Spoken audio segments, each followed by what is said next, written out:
The Queensland State Government is set to sign off on a final royalties agreement for the controversial Adani coal mine in Queensland. Brendan Smith is at State Parliament. Brendan, when is the deal likely to be signed and what will it be?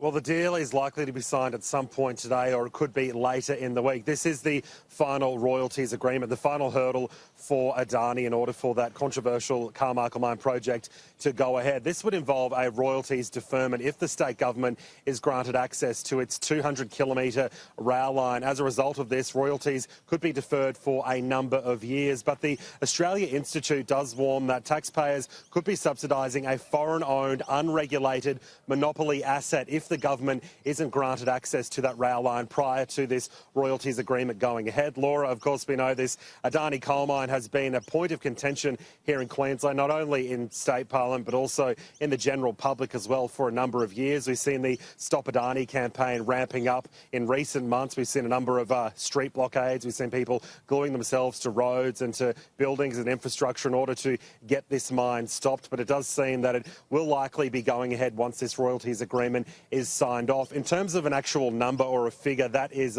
under wraps due to commercial incompetence. But in recent months, it has been touted that this royalties deferment could be worth from $250 million to $750 million. So once this deal is signed off, it is likely we will have more of an indication of just how much money Adani could be deferring in these royalty agreements. But of course, the Adani train does continue to chug along, no doubt, still causing much controversy here in Queensland.